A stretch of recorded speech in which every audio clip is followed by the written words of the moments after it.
What's going on, guys? I'm going to show off a simulation scenario that I've been working on for a while now. It's the one from the last video that involved Operation Spiderweb, which was Ukraine's attack on the Russian air bases. The attack took place on June 1st, and I've gone through the process of replicating the Belaya Airbase Attack.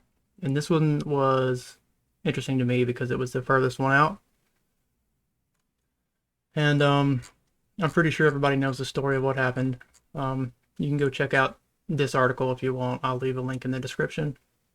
And what I've done is I've gathered satellite imagery from the Sentinel-2 weather satellite.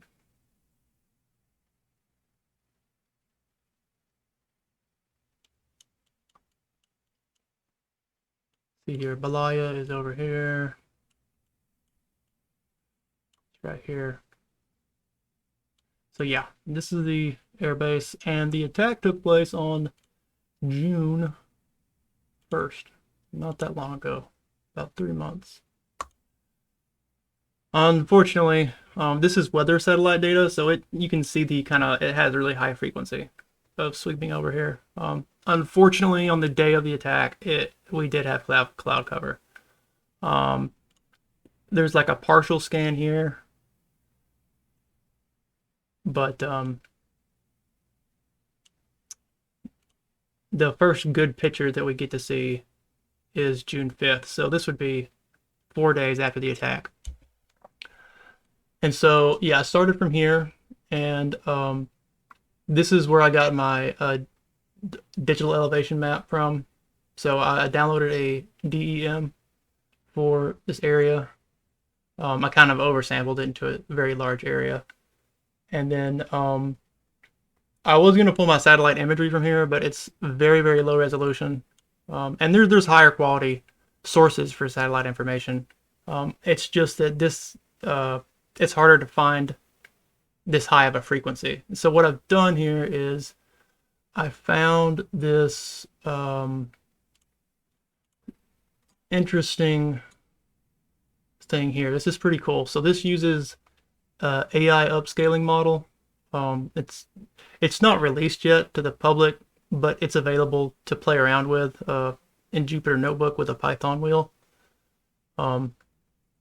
So that's what I wound up using to upscale it from 10 meters, which is like 1 pixel per 10 meters, all the way up to 1 meter per pixel. And it's pretty interesting. The way it does this is it's a 12-band weather satellite, so it's got, multispectral imaging.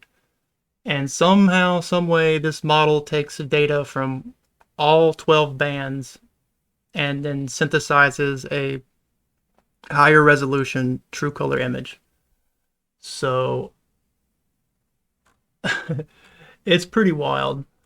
Now it can, since it is upscaling by a factor of 10, it absolutely can hallucinate, but it does a pretty good job.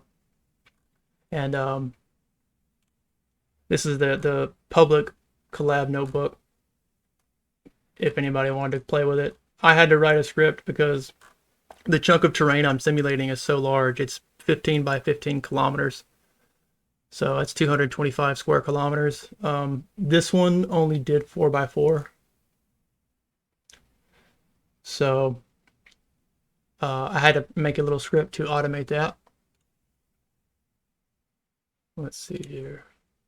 Yeah, this is the version of that notebook that I added a little bit to, and it doesn't do a whole lot. I pass it the DE image that I'm working with, and it'll work out how many tiles it needs to do, and then go through the process of doing it. So this is for the actual terrain that I simulated. So you see it takes it from pretty low resolution to much higher. And this is a really neat trick if you wanted to get more frequent, higher resolution data. At least it's publicly available. This is about as good as you can do. So you can see all the different terrain patches. In this case, there were 16.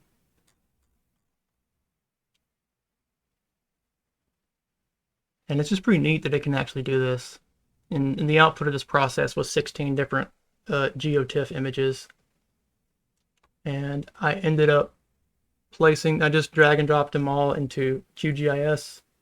And they were oversampled a bit, so they were hanging off the edge here. But later on, like I merged them together and then clipped them to get this perfectly square 15 by 15 kilometer AI upscaled image here.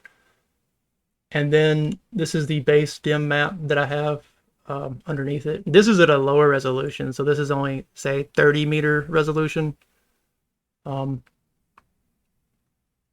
And like the way that these work is like they're just like images, but like the value, if you notice the values down here, there'll be floating point values, and it's just your height ASL. So I use this to generate the mesh terrain in the Isaac lab or in Isaac simulator, and then I use the true color image to apply the a visual texture to it. Let's see. So yeah, I finally got it working. It took me a while to figure out the rendering pipeline. It was completely different than anything I've used before, especially trying to do it programmatically. Let's pull up the simulation.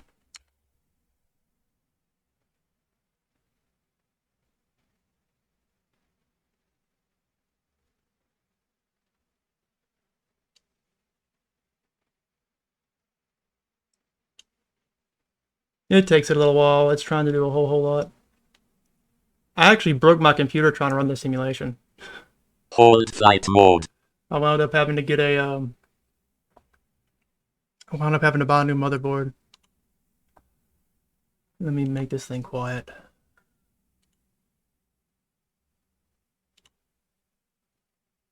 Cool. So let's see here, flight plan.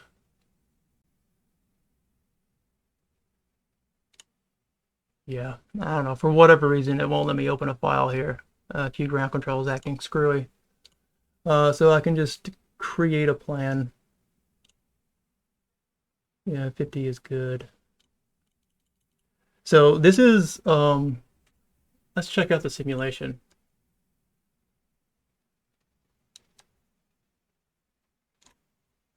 All right. So yeah, here is the simulation in 3D. It's a massive chunk of terrain. So, but I'm really impressed by Nvidia's Isaac simulator. Gazebo could never do this. And it is. Let's see if I can. Let's see if I can't keep this on top here. And zoom it way out. Can't hardly see. But you can see that in general, this is the same. This is the same scale and everything.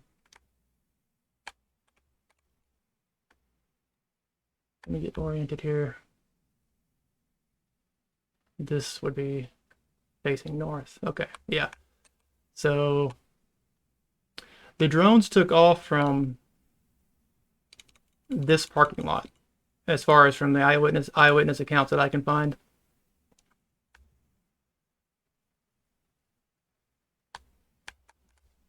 Where is my drone?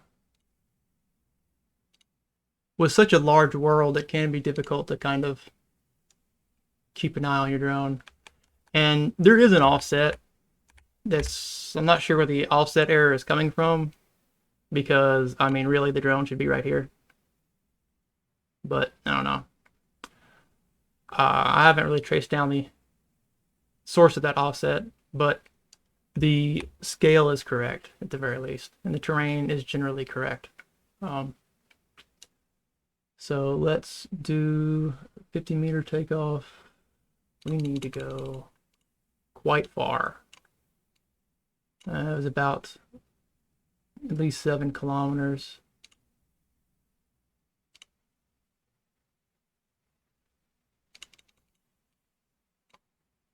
Let's get something going here.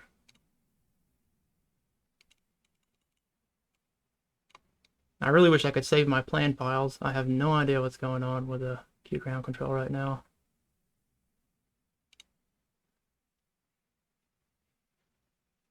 Gonna land. Pretty sure that's where we're supposed to land, or that's where they trained their allegedly they had some AI models that would be able to visually recognize different types of aircraft and then identify places to land, and this was one of the ones that was highlighted from that article. Yeah.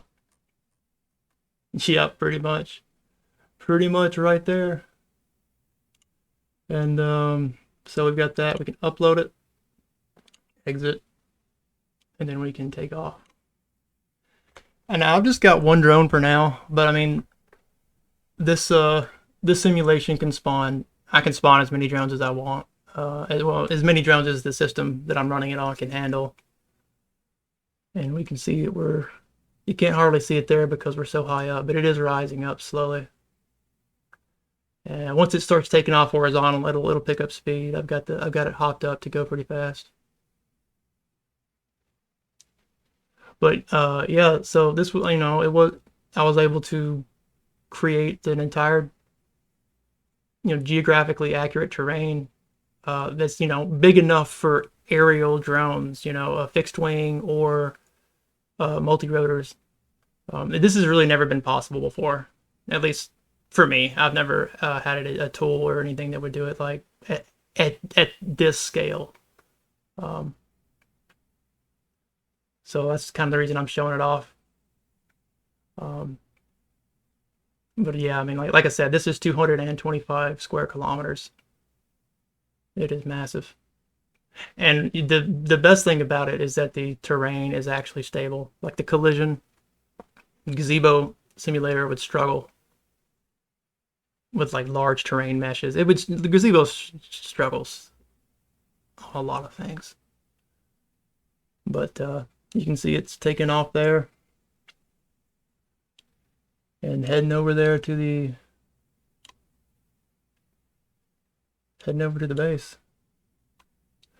So yeah, this is a pretty cool. This is, like I said, I just started working with Isaac Simulator and the Pegasus extension for PX4. So this is just kind of absurd that you can do it at this scale, and it runs pretty good. I mean, I do have a 4090, and a 9950 X3D CPU. So I mean, you can't run it on like a weak system. But I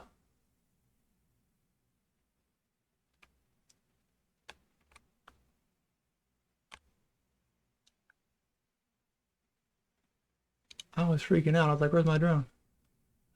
I clicked the ground. Yeah, there it is.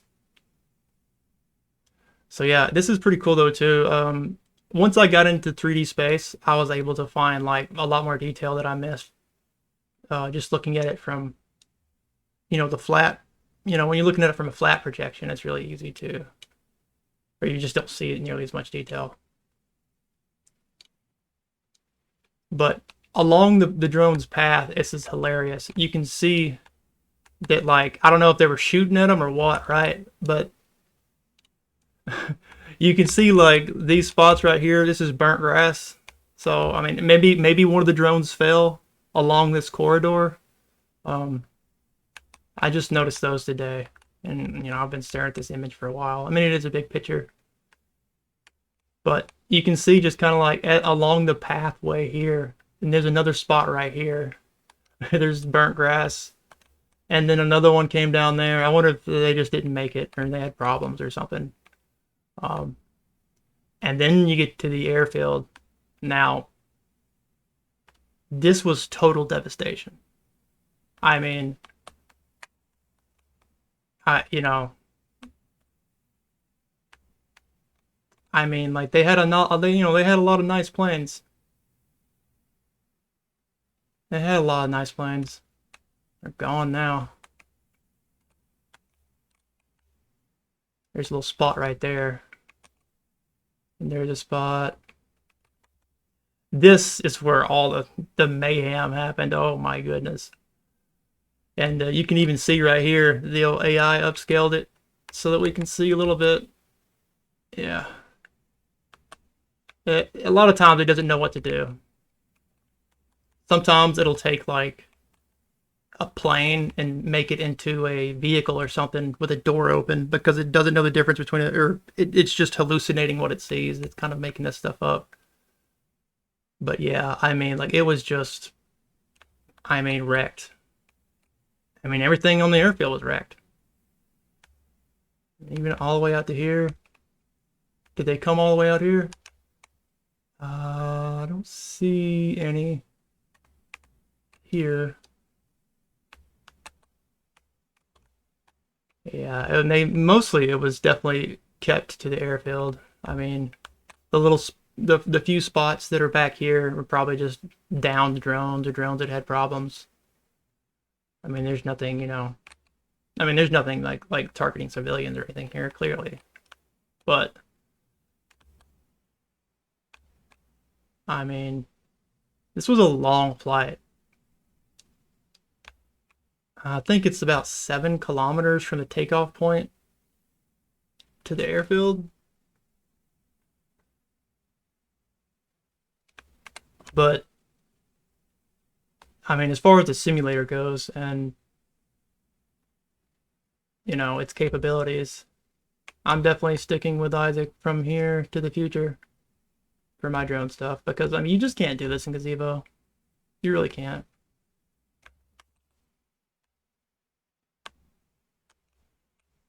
But and beyond that, I mean, small drones, small UAS is going to be, I mean, that's going to be, I guess it's basically the next hypersonics, right? I mean, hypersonics were big for a while there. I know my personal opinion on hypersonics is, I don't think that for America, I don't think they're as necessary or as big of a deal as what people have made them out to be. I mean, like, not even anything close compared to what small UAS, small drones will be. Because, I mean, we're vulnerable. I mean, maybe they have some magic stuff that we don't know about, but like,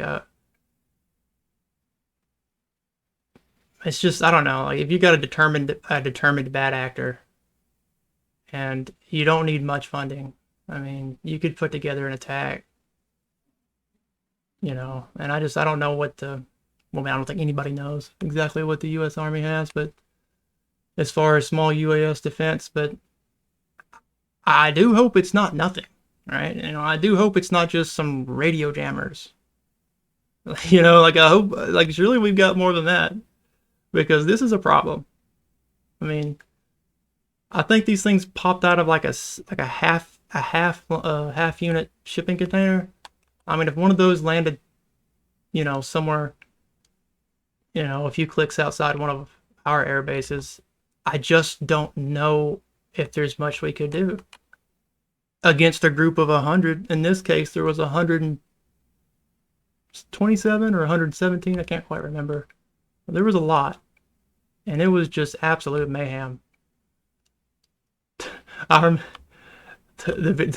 videos from the truck driver. I feel so bad for that truck driver. He was just sitting here. He pulled in here. This is a cafe right here. He pulled in to get some coffee, and then this thing, the roof of his of his payload opened up and just started bombing stuff. Oh, I bet he had some explaining to do. I'm pretty sure the truck driver had no idea. But yeah, this is, I mean, I'm mostly just here to show off the simulation. I think I've done that pretty well at this point. I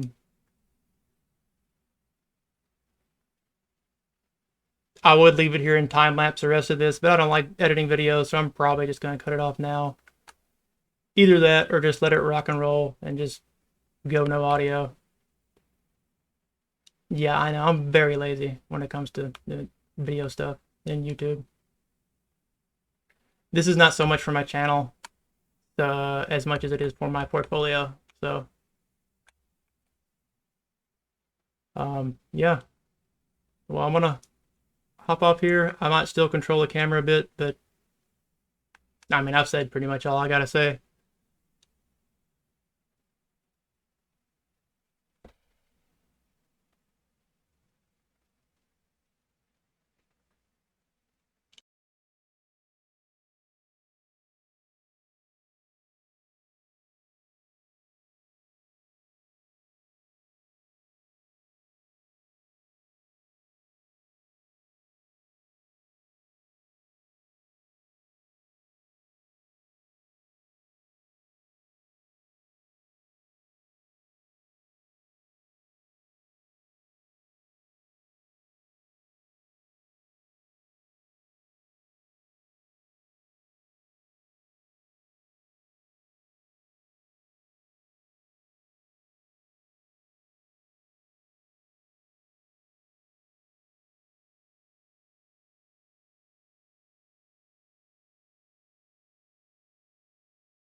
Yeah, like I said, there is a lot of offset. There is an offset here.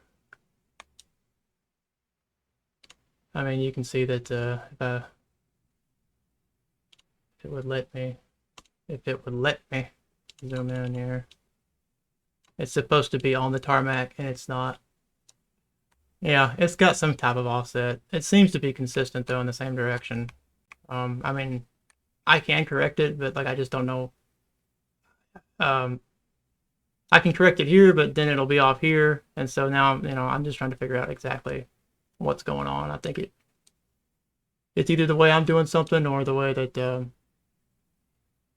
this PX4 extension is doing something. It may be using a different projection library or something. But yep, that's pretty much it. Just a quick demonstration if you ever wondered how long that took. I can confirm that it takes exactly 12 minutes and 51 seconds from where they took off. So, all right, y'all take it easy. Have a good night, evening, morning, whatever time it is for you. Appreciate you watching if you did.